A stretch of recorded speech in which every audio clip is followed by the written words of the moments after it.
In the heart of 19th-century Paris, amidst cobblestone streets and bustling avenues, a fervent cry for change echoed through the city. The June Rebellion of 1832, though brief in duration, left an indelible mark on the fabric of French history. This uprising, ignited by the flames of discontent and fueled by the aspirations for liberty and equality, stood as a defiant stand against an entrenched monarchy. The rebellion originated in an attempt by Republicans to reverse the establishment in 1830 of the July monarchy of Louis-Philippe, shortly after the death of the king's powerful supporter and president of the council, Casimir Pierre Périer, on 16 May 1832. On 1 June 1832, Jean-Maximilien Lamarck, a popular former army commander who became a member of the French Parliament and was critical of the monarchy, died of cholera. The riots that followed his funeral sparked the rebellion. This was the last outbreak of violence linked with the July Revolution of 1830. The economy, poverty, as well as harvest failures, food shortages, and the cost of living was the spark that ignited the fuse. It all contributed to the June Rebellion, including political dissatisfaction and ideological fervor. Students and workers, particularly those from Republican and socialist backgrounds, were disillusioned with the monarchy and sought political change. The French author Victor Hugo memorialized the rebellion in his novel Les Misérables, and it figures prominently in the stage musical and films that are based on the book. In the spring of 1832, Paris suffered a widespread outbreak of cholera, which ended with a death toll of 18,402 in the city and 100,000 across France. The poor neighborhoods of Paris were devastated by the disease, arousing suspicion that the government had poisoned wells. The epidemic soon claimed two well-known victims.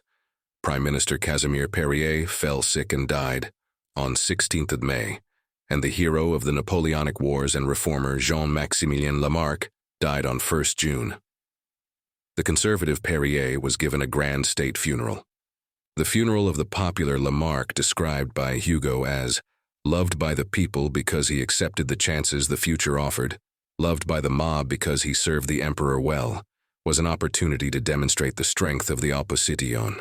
The monarchy of Louis-Philippe, which had become the government of the middle class, was now attacked from two opposite sides at once. Before these two deaths, there had been two significant rebellions. In France's second city, Lyon, a workers' uprising known as the Canute Revolt had occurred in December 1831, caused by economic hardship. Troops were sent in after members of the local National Guard defected to the rebels. In February 1832 in Paris, supporters of the Bourbons, the Legitimists, or Carlists as they were called by their adversaries, made an attempt to carry off the royal family in what would become known as the Conspiracy of Rue des Prouvaires. This was followed by an insurrection in the Bourbon heartland of the Vendée, led by Caroline, Duchess of Berry, mother of Henri, Count of Chambord, the legitimist Clément to the throne as Henri Vert. The Duchess was captured in late 1832 and imprisoned until 1833. After this, the Legitimists renounced war and fell back on the press as a weapon.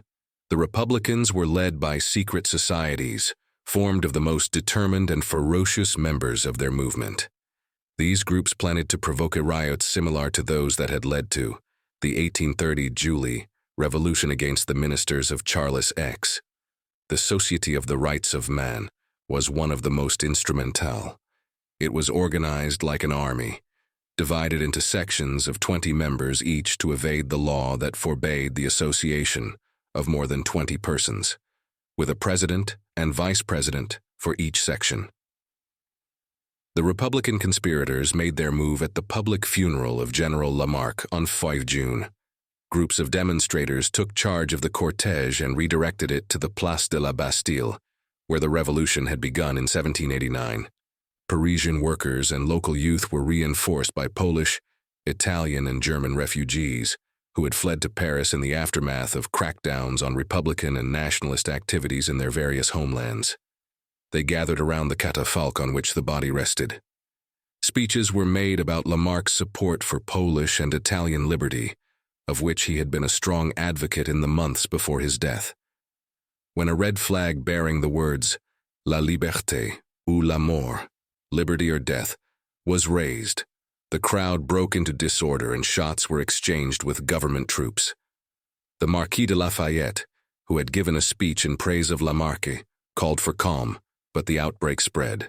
The subsequent uprising put the roughly 3,000 insurgents in control of much of the eastern and central districts of Paris, between Châtelet, the Arsenal, and the Faubourg Saint-Antoine, for one night. Cries were heard that the rioters would sup at the Tuileries Palace that evening. However, the rebellion failed to spread further. During the night of 5 to 6 June, the 20,000 part-time militiamen of the Paris National Guard were reinforced by about 40,000 regular army troops under the command of the Comte de Lobau. This force occupied the peripheral districts of the capital.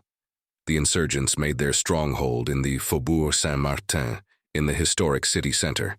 They built barricades in the narrow streets around Rue Saint-Martin and Rue Saint-Denis. On the morning of 6 June, the last rebels were surrounded at the intersection of Rue Saint-Martin and Saint-Merry. At this point, Louis-Philippe decided to show himself in the streets to confirm that he was still in control of the capital. Returning to Paris from Saint-Cloud, he met his ministers and generals at the Tuileries and declared a state of siege, then rode through the area of the rising, to the applause of the troops. The final struggle came at the Cloître Saint-Merry, where fighting continued until the early evening of 6 June. Total casualties in the rising were about 800.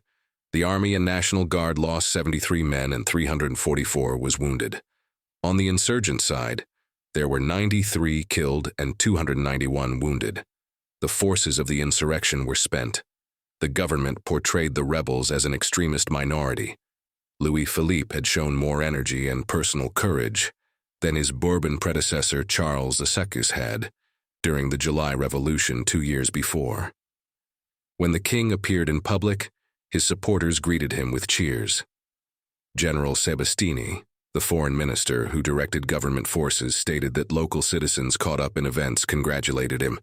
They accepted us with cries of Vive le Roi, long live the king, and Vive la Liberté, long live liberty, showing their joy at the success we had just obtained. Subsequent identification of rebels revealed that most, 66%, were working class, a high proportion being construction workers. Most others, 34%, were shopkeepers or clerks. A large number of weapons were confiscated in raids, and there were fears that martial law would be imposed. The government, which had come to power in a revolution, distanced itself from its own revolutionary past, famously removing from view Delacroix's painting, Liberty Leading the People, which had been commissioned to commemorate the events of 1830. According to Albert Boim, after the uprising at the funeral of Lamarck in June 1832, it was never again openly displayed for fear of setting a bad example. A young painter, Michel Geoffroy, was charged with starting the rebellion by waving the red flag. He was sentenced to death, but a series of legal appeals led to a prison sentence. The real flag bearer was found a month later and imprisoned for just a month due to his obvious mental instability. 7 of the 82 trials led to other death sentences, all commuted to terms of imprisonment. Republicans used the trials to build support for their cause. Several rebels delivered Republican speeches at their trial, including Charles Jean, one of the working-class leaders, who proudly defended his actions. He was convicted and imprisoned, and became a Republican martyr. A pamphlet published in 1836 compared the last stand of the Republicans to the heroic resistance of the 300 Spartans at the Battle of Thermopylae. The rebellion brought attention to social and economic inequalities in French society, prompting discussions about the conditions of the working class and the need for reforms. It contributed to the ongoing debate about social justice and equity in France. While the June Rebellion itself was swiftly crushed by government forces, its legacy as a symbol of resistance, its depiction in literature, and its impact on political consciousness persisted. It played a role in shaping the narrative of dissent and social change in France during the 19th century and beyond.